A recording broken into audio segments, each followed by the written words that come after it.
Anthony Segrich. I'm running for District 4 City Commissioner for the city of Lake Worth Beach. I look to one of my supporters, Angelo, who runs Paradiso Restaurante in Lake Worth. He's been there 29 years. And, at an event we had, he rather passionately said, Lake Worthless no more. And he just repeated it with such passion and conviction, and everyone in the room was clapping. And that's really the goal for me, is for those people that have felt that nothing's going to change. It's to tackle that, actually show change, and bring them back into the fold of hope. I always tell people, I'm not going to tell you exactly where to start, but I suggest we start with some of the little things, so you have some wins. Yes. So knock off 100 of those little things, and all of a sudden people start seeing change, and all of a sudden they want to get involved. Hope's contagious. Yes. It's just as contagious, but it's more powerful than that fear and everything else. But it just takes a spark. And for Lake Worth Beach, we need that spark. We need a commission that's going to come in there and tackle some of the little things while dealing with the big. Absolutely. But let's get some early wins, and let's get some W's on the board so that people see hope. And I truly believe a lot of it begins with the little stuff. It takes somebody like you who has that energy, who want to do something a little different, and who cares about what you're doing in the city and all that other good stuff too. So that is truly exciting. Do you have any idea or goals to really kind of turn the city around and kind of reshape it to bring it a more positive? If you look at our city, there is a lot of there is a lot of light and a lot of hope in our city. But we also have our challenges. We do have a vibrant community, and they come together, and we have festivals, and we do great things, and we help each other. But I think, you look specifically at some of the stuff like crime and so on. Our crime statistics on the books are looking great. Yes. But about 80 to 85% of the crime in our city goes underreported because we have a very large migrant population, a very large Haitian population, and there's distrust between those populations and law enforcement. You hit it on the head. And even so now, it's 100 times worse. I've spoken with some of the individuals at ICE, and they're telling me that school attendance is down 70%. Wow. And it's fear. It purely is fear, and we can't have that. The crime and that feeling of distrust, that didn't start a couple months ago. No, that's been going on for years. Yeah. It's just been thrown into the limelight because there's now such a stark reality that we have to deal with, right? And as a city, I think we've been avoiding dealing with some of these realities. So, some of these drug houses and human trafficking homes that they're taking down right now, they've had them on watch for 2, 3, and 4 years. Wow. And there was basically, people's hands were tied from dealing with that because of some of the optics. And so I think as a community, we need to be unafraid to help those people in the marginalized communities by enforcing the law against the real criminals. And I think we need to have a lot more in terms of community policing, members of our police force from the community, living in the community and walking around the community, getting to know people, showing up at barbecues, being present downtown. I think a lot of that will help. So we really need to work with PBSO and realign our priorities. You can't sit there and say inaction is going to solve this. It's we're not a sanctuary, we're a trap. And I look at those state laws, they're like a baseline. They're broad strokes, they're a broadsword. And Lake Worth's problems are unique, and we need a scalpel. And so as a city commission, we need to be taking action and being proactive versus reactive to that. And I think that'll help correct that. I think as you start to see more activities, more families coming into the parks, more people being around, that darkness goes away. Yes. And I think that's part of it too. I know our program is working on a few things, but just wanted to hear from you, so if that's something that we can implement in what we're doing or make some changes to what we're doing. It's the old proverb, right? You know, you give a man a fish, he eats for a day. You teach him how to fish, he eats for life. And, you know, simply feeding people without offering mental health services, Yeah. without, you know, ministering to them, you know, street ministry, sitting down and talking with them, and really trying to get to the root of their problem, getting to know them as an individual, it's not really effective, right? It's gonna bring, like you said, more and more people for it, and just kind of, they come in and they come out, you know, and never really get that help that they need. But I think Palm Beach County and PBSO have made great strides in bringing people on who, you know, are specifically trained to deal with that. And, you know, organizations like yours and you know, I think we need a plan, you know. If you're gonna be offering food, also offer services, right? You know, keep people in the building, speak to them, you know, and help them, because it's more than just feeding them that one day. It's about helping them get back on track. And it's also about protecting them, you know, vulnerable. They are our most vulnerable class of people, and a lot of times they're getting taken advantage of as well by some of those, you know, guys that, you know, we see that are aggressive on the street. Mm-hmm. You know, that's in public in broad daylight. Imagine what, you know, how they are at night with, you know, and what they're doing to their fellow homeless. So it's a tough problem. You know, like you said, all cities deal with it. But I really think that we, you know, like you said, there has to be a point, you know, and a line drawn. But, you know, we have to have those services there, and we got to do it in combination. Care to get involved with is discussions like that, you know, that leads nowhere. I mean, when you talk about small wins, I like to take on those small wins and just keep doing that and just make it look like we're winning, you know? Yeah. And then avoid those discussion or those forums where you're gonna get a lot of good, smart people in the room. You're gonna get a lot of good advice. And then none of that is actually put to use to have an impact.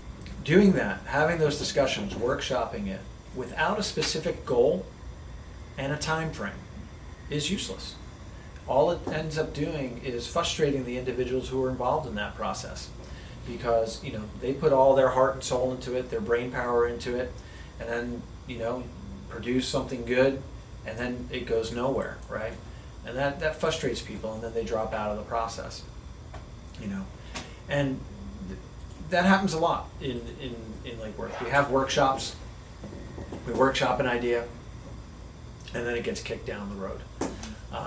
But we can make things happen, you know, on an accelerated timeline if we just have an end goal, right? If we're gonna have that discussion, what is the change that's gonna happen out of it, right? And when?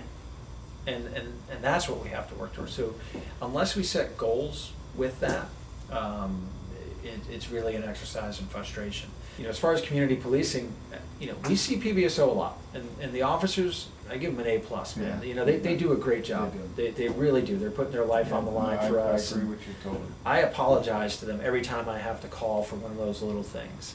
But I do. I call and I call and I call, and they come out and they eventually take care of it. What are some of your ideas? You say, you know, on day one, you know, this is something that I'd like to do as far as code enforcement is concerned. So there's lots, right? Mhm. You know, and I'll break it down into a couple things, and it's going to take building a coalition. You know, the rest of the commission has to, you know, or the majority of the commission has to go along with it, right? And we have to have the political will and the fortitude to see it through. One of the biggest complaints that you'll see out there, and it's not code enforcement, it's licensing, but it's closely related. It's all Right. under the same umbrella. You know, new businesses coming to our town have to wait months to get their business license, right? If you ever tried to fix your fence in town, you gotta wait like 3, 4, 5 months to get a fence permit. And, you know, I look at that, it's just kind of ridiculous. Because the actual time that a staffer has to spend on a fence permit, it's about 5 minutes, maybe 10. Could be 20. Yeah. 1 hour at the very most, very most, which I kind of highly doubt, because you have to produce the survey and draw on it and everything. But if we fix the process where, you know, maybe there's a person dedicated to those kind of class 1 permits, you know, the quick and easy ones, get them out there, we can radically change the people's perception of what's going on. If the fence permits are coming out, you know, oh, it takes a week to get done, all of a sudden people go from being pissed off to being happy with it. Right.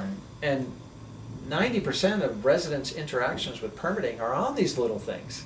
They're not, you know, not everyone's rebuilding their home. Not everyone's, you know, gutting it and doing it. Most people are putting in pavers and fences.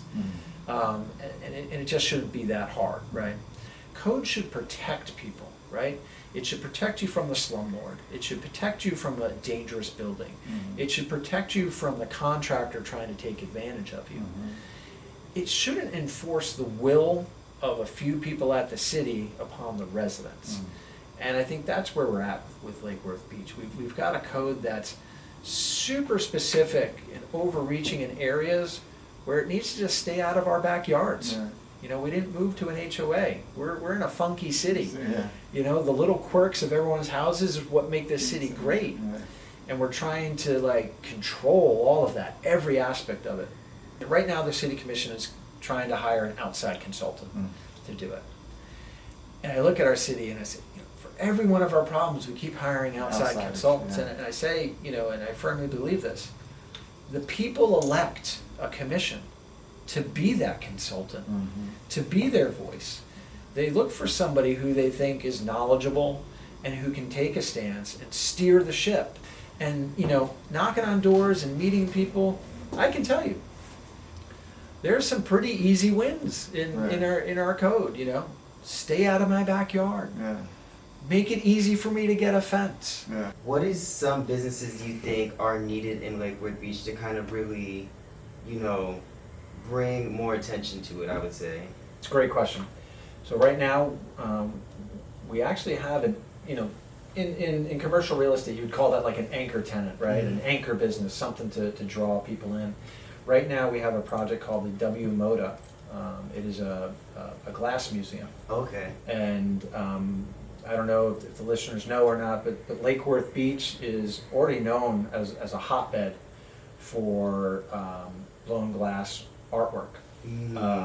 And the area of Palm Beach County is actually home to some of the most world-renowned collections of glass artistry. So we're already kind of in a mecca of the arts for glass. And the W Moda is going to have a world-renowned artist place his primary collection there. So, you know, that's an example of something that's going to bring something unique to our town, and it fits in, right? You know, Definitely. it's artsy, it's funky, it's different. And that's what Lake Worth is known for. And it's also coming with artist lofts. So live workspaces for artisans to be right near the downtown, where they live there, but they also have their art studio. So I've traveled to many different cities for work, and you know, when you're there by yourself, you try to go find something to do. And in every city I've ever went to, I've always been drawn to the arts district. You know, go to the little boutique shops and go to the studios and meet the artisans or the clothing designer or the sculptor and so on, and enjoyed it. And so, you know, a project like that, we're all hopeful that that's what it's going to do. It's going to bring an anchor. Right now, we're I think 30% vacant in downtown. Wow. So we got a lot of room to grow. Yeah. You know, and I'd love to see it. You know, those small, quaint shops. You know, for the downtown. Yeah. I've been helping neighbors and friends deal with the city. I've been crusading for things that I have nothing to do with just because it was wrong. You know, our city is foreclosing on many homes because of code violations. Wow. And it's not right, because many of them start off like the woman you told me about, who's Yeah. just too poor to put in the new windows. Yeah. Some of them start off like my buddy who had a putt-putt in his backyard. And you look at the docket as it goes, and they file the foreclosure. Then they hit them with fines if they don't advertise that they're in foreclosure, because that's a new violation. Wow. So you're in trouble for getting in trouble and not telling everyone you're in trouble, right? You know, it borders on the ridiculous. And you know, Wow. doing this and working with people, and my wife brings businesses into our town, and I try to help there and get them through and get them open and dealing with that. You know, she sits there and she looks at me, and it's 2:00 in the morning. She's like, "You coming to bed?" I'm like, "No, I got to get this research done, and you know, there's a meeting tomorrow, and I got to be prepared."